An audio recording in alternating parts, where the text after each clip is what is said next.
Hey, everybody. Welcome to the I Hate Higher Education podcast. I'm your host, Kris McPeak. And if you've been listening for a bit, you know I don't really hate higher education, but I hate what it's becoming or what is becoming of it.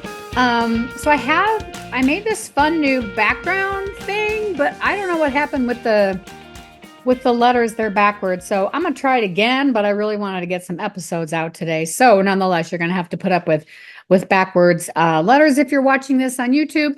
And while I am on the topic of YouTube, I'm probably look like I'm wearing the same shirt in most recent episodes. And that's because this No Fear t-shirt from the, where is it, Nikki Haley campaign is like my Sunday shirt. And I tend to record these episodes on Sunday. So it's like, I have other clothes than this, but this is what I wear on Sundays, and I typically record these on Sundays. So anyway, we're inching closer and closer to the first day of classes. And for my friends still in housing and residence life, best of luck to you, and better you, not me. And I mean that out of love and all sincerity. I did that housing res life thing for a really, really long time, and I had to get out. And I discovered when I got out, I landed in a job that I've been at longer than I've worked at any other job. And I don't know if that's actually, now that I'm thinking through this a little bit more distinctly, it could either be that I needed to get out of student life, that was no longer my higher ed calling, or it could be that I needed to stop working at four-year schools and go work at a community college. I'll have to get back to you on that, because right now, off the top of my head, that's going to get really, really complicated and crazy. But what I do really want to talk about the first week of classes. And I want to talk about the insanity of it, which I get because those first couple weeks of college are critical for the new freshman, the incoming first-year student. And even, especially when that student is traveling far from home, mostly far from home, or if they've gone from having a really good support system in high school, now they're going to be at a very large state institution, where the chances of them feeling more like a number or just another butt in a seat. So the first weeks of college are crucial, and I believe in I believe in students living on campus. I believe in students having that community that makes them feel safe and makes them belong. But I also feel like the first couple weeks of school should be treated more like boot camp than like playtime. And so let me just sort of explain where I'm coming from. So I'm thinking about my own college, and that people are going to be absorbed into the concept of welcome week. And on the one hand, again, welcome week is important. So there need to be tents all over campus on the first few days of classes. Students are descending upon, and I don't even work at a huge place. I work at a mid-sized community college, but it is not hard to find the buildings anywhere on my campus.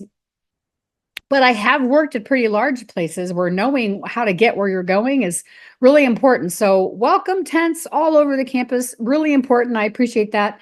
And then also things like Club Rush and a lot of colleges that have Greek systems, they start doing Rush right away. I think all of that is just a really cruddy idea. I think there should be nothing for students to do at least the first week of class. It should not be social at all, unless you live in a residence hall, in which case the focus should be on socially getting to know your community and socially learning how to talk to faculty and learning how to prepare to engage in your studies and your first few classes. I remember the first time I went into freshman biology in the fall of 1986, showing my age again. And I was relieved that I happened to luck into being in this huge biology lecture classroom with a high school classmate of mine, Angela Broomfield, wherever you are out there. I love you. You're the best. Stony, That's an inside joke. We'll talk about that later. So Angela was in my biology class, and that was such a relief for me to have somebody that I knew in the class. But to be quite honest, that's not going to happen to everybody. And sitting in that first huge lecture class of hundreds of people and knowing like, okay, I'm going to do this 3 days a week, and then I'm going to go to a lab, and then I got to, go back to my residence hall or my partner in our home or whatever, and, engage in my studies. But you know what? Everybody in my hall, my residence hall, is going to go play pinball at this place down the road. And that I'd much rather do that. I'm telling you, I don't have to tell you, but the rigors of that first week and understanding what your schedule is going to be, nobody is there. Nobody is calling you to make sure that you're out of bed and eating your breakfast. You got to do that yourselves. Nobody is going to say, honey, did you do your homework? I mean, unless you have a parent, or unless you are a parent that's calling your kid every single day saying, honey, did you do your homework? Which again, parents, you should not be doing that. That is es no bueno. It is not helping the health and stability of your studying student in terms of getting used to this new thing called college. So, and I think back on my own experience, and it was absolutely bore into my head that for every hour of class that you're in a week, you need to study 2 hours. So if you are in a 3-hour freshman biology class, you need to be studying your biology for 6 hours a week. Now, I'm not going to do the math on that right now because I was not very good at math. I did make a B in college algebra, but then I never took another math class again. And that's why we have calculators. But I spent a lot of time in the library. I spent a lot of time in my room doing my homework, learning my stuff. I did well. I did not get a 4.0 my first semester of college because of college algebra. But again, got that motherfucker out the way. And then it was smooth sailing for me for a few years. And I rode the 4.0 GPA until I took Shakespeare. I made an A in geology. I made an A. Is that the only science I only had to take 2 sciences. I made an A in geology. I didn't have to take any more math. Did I have any other B's until when I took my Shakespeare class? I got a C. I was very happy to get it. The class was taught by the chairman of the department when you could still smoke in college in classrooms. And he came in and threw that textbook down on the lectern and said, he didn't even introduce himself. He just said, if you do not read every play 3 times for this class, you will fail. And that's like, okay, every part of my being now is just stuck down in my stomach. And I'm like, I'm so screwed. I'm so fucked up for this class. And I made a C, and I was very happy to get that C.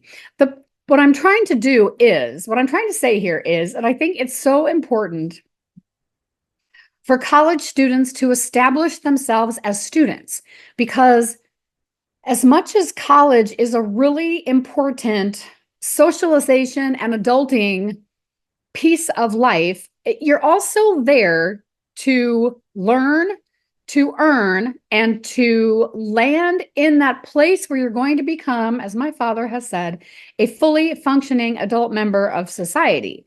So if you wanted to party, why are you making the federal government, your parents, or yourself pay all of this money for you to go party? You could just move out, go work at McDonald's, where in California, at least, you're getting paid $20 an hour, and spend your time partying. And, that way you haven't flushed 4 years of school down the toilet, and all of your parents' money and all of the federal government money that you might have qualified for that could go to another student who really needs it. I'm just saying, those first few weeks are for establishing a routine, finding your community, getting to know your faculty, and getting to know the system. You want to know where every single cafeteria is on that campus. You want to know when the library opens, when it closes. You want to know, if you don't have a laptop or your own computer, where you can go use a computer. You want to know where the health center is. You need to know where your faculty offices are, and you need to know where you go to add and drop classes. Those are really important things you need to know from the get-go. After you've been in school a few weeks, a month, wherever, then you can venture out and find the gym, find the on-campus student organization clubs, that kind of stuff. So it pisses me off so much that they do club rush and Greek rush sometimes in the first couple weeks of classes before first year students have a sense to get their bearings and get settled. So yeah, pet peeve for me. Again, I'm not trying to suggest that there aren't students who can do all of the things, because there are lots of students out there that can do that. But I think it makes me angry that colleges put so much energy and emphasis into hooking the student into finding their place.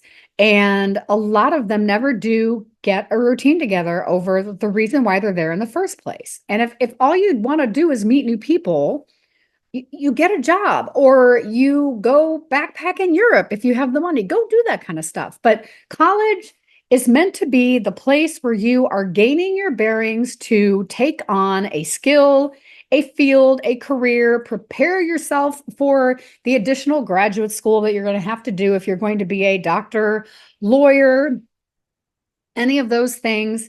I mean, I haven't looked at the stats, but I know there are a whole lot more people that get master's degrees now than there were when I got mine. And I got mine basically because I was so sucked into the world of residence life, I wasn't ready to look for work. I wanted to hang out at grad school and do res life things for 3 more years, and get that additional degree. If I could go back and do it all over again, would I have gotten that degree? Well, I don't know. I might have, but I might have looked other places to do it. And even still, when I think about my own experience, I had a really good college experience. I did very well academically. I didn't get a 4.0 in everything, but I did well enough. I graduated with a 3.43 GPA. I was a resident advisor for 2.5 of the 5 years I was in school. And I was very active in the organization. I don't know if it exists anymore. It was called Angel Flight on my campus. I think it may now be called Silver Wing Society, but it was connected with Air Force ROTC. And yes, I know what you're thinking. What's up with that, McPeak? We'll talk about that in another episode. But I had 2 things that I really liked, and I did well, and I focused in on them, and I learned a lot. And I still have a handful of friends that I met up with as both an RA and active in Angel Flight. So I think, my college experience isn't the college experience for everyone, but it did really well by me, for me, and I'm proud of it. And I did work hard, and I did sacrifice things. But once I figured out how to study, and once I figured out where all of the resources on campus were, I was off to the races. And it works, you guys. It fucking works if you just follow that one simple concept and get to know your environment, study, figure out your academic routine, what that's going to be, start to get to know your faculty, and then let the other things flow in from there. And so as the first day of classes descends upon us shortly, that is what I wanted to rant about today. So I appreciate, as always, if you're listening to this on a podcasting platform, thank you for downloading and listening. And if you happen to be watching this on YouTube, also thank you for watching, and do all that subscribe or follow. And I hear people say, smash that notification bell. You can if you want. I don't want you to smash anything if it's going to cause pain or suffering to your computer or your mouse or your television remote, whatever. But I do want to say that I appreciate my audience, those of you that are out there listening. There aren't many of you, but that's okay.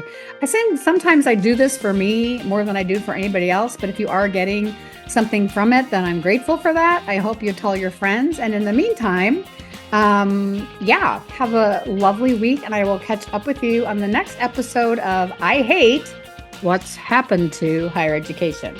Kris McPeak, see you on the flip side.